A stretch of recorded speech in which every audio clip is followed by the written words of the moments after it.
안녕하십니까. 이비인후과 전문의 김훈입니다. 오늘은 이비인후과에서 가장 흔한 질환 중 하나인 편도와 아데노이드에 대해서 말씀드리겠습니다.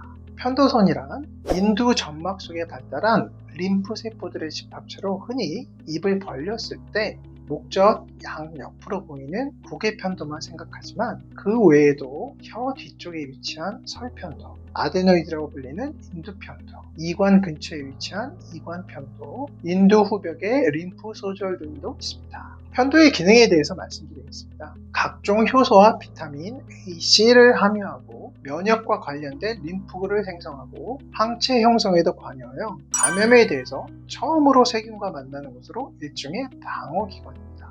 성장기에 가장 커지지만 지나치게 크거나 만성염증을 앓게 되면 안 좋은 영향을 미칠 수 있습니다.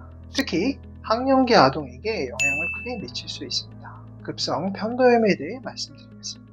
일반적으로 구개편도의 급성 염증을 말하고 주변 인두 점막 염증도 동반하며 인두통, 삼킬 때 통증, 전신 권태, 고열이 흔하고 갑작스러운 오한, 고열 및 두통, 귀의 통증, 사지통, 입안 건조감 등이 동반될 수 있습니다. 이런 증상은 대개 일주일 전후 지속됩니다.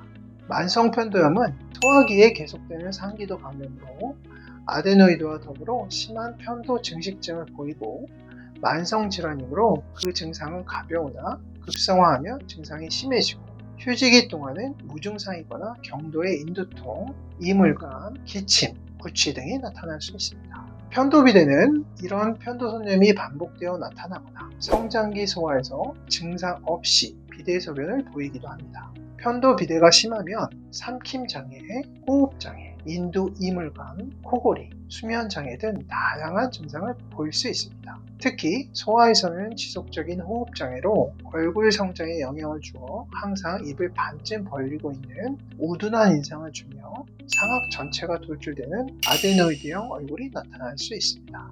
또한 코 뒤에 있는 아데노이드가 비대하게 되면 기와 통에 있는 이관 입구부를 막아서 삼출성 중이염을 발생시킬 수 있습니다. 편도의 크기는 생후 4 내지 5개월에 커지기 시작하며 8에서 10세까지 계속되고 이후 점차 위축되게 됩니다. 편도 수술의 시기는 보통 3, 4세부터 가능하며 유치원과 초등학교 저학년이 가장 좋은 시기로 알려져 있습니다. 편도 수술은 대개 1년에 4, 5회 이상의 반복적인 편도염이나 편도 주위 농양이 생겼을 때, 인접한 귀나 코에 나쁜 영향을 줄 때, 편도 위대로 호흡장애나 삼킴장애 등이 있을 때, 조직 검사가 필요할 때 시행하게 됩니다. 아데노이드 절제술은 이관 폐쇄로 중이염이 반복적으로 발생할 때, 수면 무호흡, 코골이 등이 있을 때, 부비동의 배농과 환기에 방해가 되어 잦은 부비동염을 앓을 때, 부정교합 등 치아 교정이 필요할 때에도 시행하게 됩니다.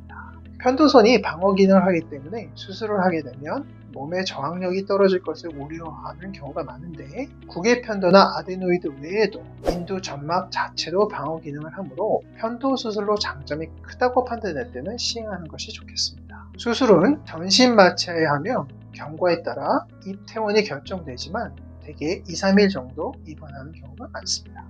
편도 수술을 하면 안 되는 경우도 있는데요. 급성 편도염으로 열이 심하거나 출혈 소인이 있을 때, 전염성 질환이 유행할 때, 신장염, 심장질환 등의 급성기 때는 시행하지 않습니다. 삼출성 중이염이 동반되는 경우 고막의 환기관 삽입술을 같이 시행할 수도 있습니다. 수술 후 일주일 이내는 유동식으로 음식을 뜨겁지 않게 먹도록 합니다. 수술 후 가장 흔한 합병증으로는 출혈이 있으며 수시간 내에 일어나는 출혈과 5 내지 10일 후 일어나는 2차 출혈이 있으며 출혈이 확인되면 즉시 수술한 병원을 찾는 것이 중요합니다. 오늘은 이상으로 편도와 아데노이드에 대해 알아보았습니다. 감사합니다.